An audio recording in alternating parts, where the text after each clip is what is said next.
For the Islamic movement members to save their lives, they rushed down to Husainiya.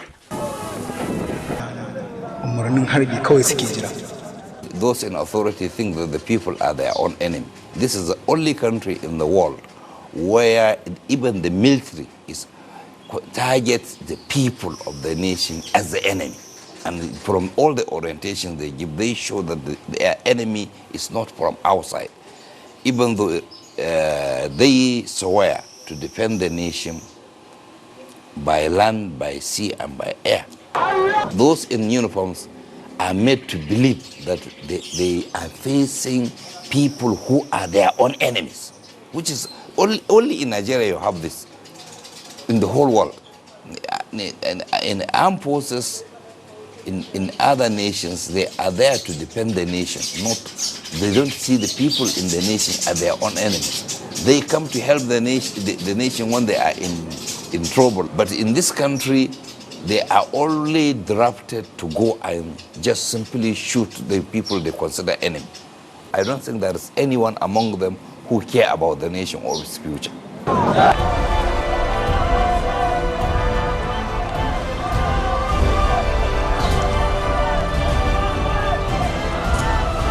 We can see the Kaduna State Governor, Mr. Nasir El-Rufai's convoy passing by before Husainiya during the army brutal attack.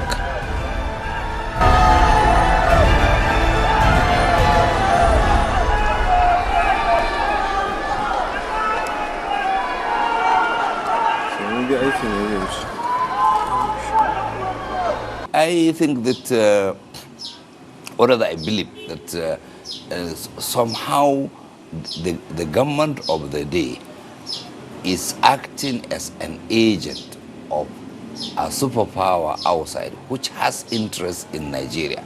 We don't know why do they choose Islam as a victim. Why do they make such a jest of our own religion? We don't know. Why do they make the Islamic religion their own victim, and the people of the North in particular?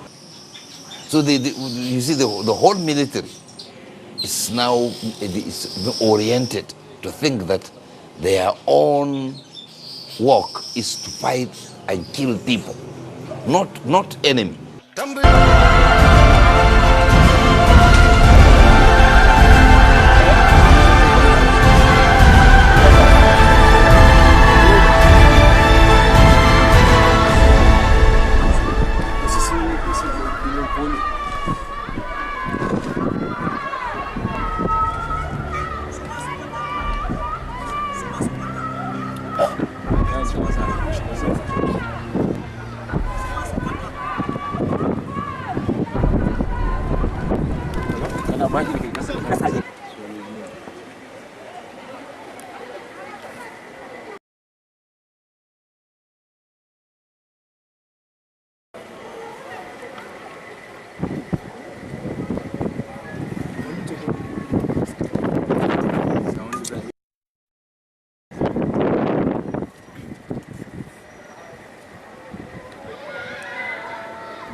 Single for